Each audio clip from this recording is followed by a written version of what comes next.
Much happiness എന്നത് Naomi Shihab നൈ എഴുതിയ മനോഹരമായ ഒരു കവിതയാണ്.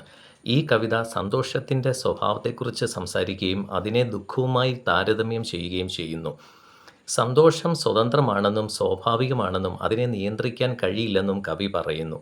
പകരം അത് ലോകത്തിലേക്ക് സ്വാഭാവികമായി ഒഴുകി പരക്കുന്നു. മറ്റുള്ളവരുമായി സന്തോഷം പങ്കുവയ്ക്കുമ്പോൾ അത് വർദ്ധിക്കുമെന്ന് കവി പറയുന്നു. ദുഃഖം എന്ന് പറയുന്നത് സുഖപ്പെടാൻ സമയം ആവശ്യമായ ഒരു മുറിവ് പോലെയാണ്. സന്തോഷം സ്വതന്ത്രമാണ്. അതിനെ എന്നേക്കുമായി പിടിച്ചു വയ്ക്കുവാൻ ആർക്കും കഴിയില്ല. പൂർണ്ണമായ സാഹചര്യങ്ങൾ ഉണ്ടായാലേ സന്തോഷം ലഭിക്കൂ എന്ന ധാരണയെ കവി ഇവിടെ ചോദ്യം ചെയ്യുകയാണ്. ജീവിതം പ്രയാസകരവും പൂർണ്ണതയില്ലാത്തതുമായിരിക്കുമ്പോഴും സന്തോഷത്തോടെ ജീവിക്കുവാൻ കഴിയുമെന്ന് അവർ പറയുന്നു. യഥാർത്ഥ സന്തോഷം ചുറ്റുപാടുകളിൽ നിന്ന് മാത്രമല്ല, മറിച്ച് നമ്മുടെ ഉള്ളിൽ നിന്നാണ് ഉണ്ടാകുന്നതെന്ന് കവി സൂചിപ്പിക്കുന്നു. ജീവിതത്തിൻ്റെ ഓരോ തലങ്ങൾക്കും അതിൻ്റേതായ സൗന്ദര്യവും സാധ്യതകളും ഉണ്ടെന്ന് കവി വിശ്വസിക്കുന്നു. അഴുക്കുപുരണ്ട തുണികൾ, പൊടി പിടിച്ച തറകൾ, പോറലേറ്റ സീഡികൾ തുടങ്ങിയ അപൂർണമായ കാര്യങ്ങളിൽ പോലും, അല്ലെങ്കിൽ സാധാരണ വസ്തുക്കളിൽ പോലും സന്തോഷവും സമാധാനവും കണ്ടെത്തുവാൻ സാധിക്കുമെന്ന് കവി പറയുന്നു.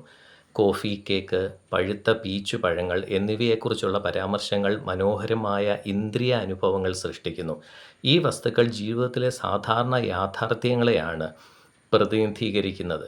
ജീവിതത്തിലെ പോരായ്മകളിലും അസൗകര്യങ്ങളിലും ദുഃഖിക്കാതെ അതിനു പകരം ദൈനംദിന ജീവിതത്തിൽ മറഞ്ഞിരിക്കുന്ന ലളിതമായ സന്തോഷങ്ങളെ തിരിച്ചറിയുവാനും ആസ്വദിക്കുവാനും കവി വായനക്കാരെ പ്രോത്സാഹിപ്പിക്കുന്നു.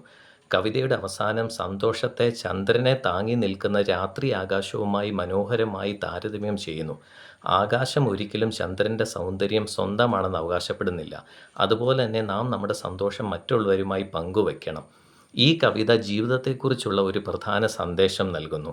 നാം പോകുന്നിടത്തെല്ലാം സന്തോഷം പരത്തുന്നവരായി നാം മാറണം.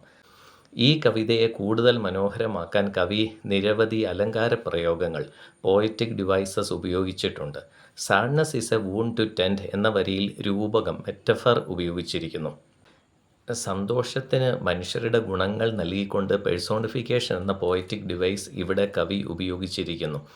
സന്തോഷം അടുത്തുള്ള ഒരു വീടിൻ്റെ മേൽക്കൂരയിൽ വന്നിറങ്ങി കുറച്ചുനേരം പാടുകയും പിന്നീട് ഇഷ്ടമുള്ളപ്പോൾ അവിടെ നിന്ന് പോകുകയും ചെയ്യുന്നതായി കവി പറയുന്നു. ഇവിടെ കവി പേഴ്സോണിഫിക്കേഷനാണ് ഉപയോഗിച്ചിരിക്കുന്നത്.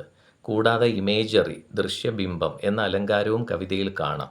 കോഫി, കേക്ക്, പഴുത്ത പീച്ചുപഴങ്ങൾ, ചന്ദ്രൻ, രാത്രി ആകാശം ഇവയൊക്കെ നമ്മുടെ മനസ്സിൽ വ്യക്തമായി ചിത്രീകരിക്കുവാൻ സഹായിക്കുന്ന ദൃശ്യബിംബങ്ങളാണ്, ഇമേജറീസാണ്. ഇവയൊക്കെ കവിതയെ കൂടുതൽ അർത്ഥസമ്പന്നവും ഓർമ്മയിൽ നിലനിൽക്കുന്നതുമാക്കി മാറ്റുകയാണ്.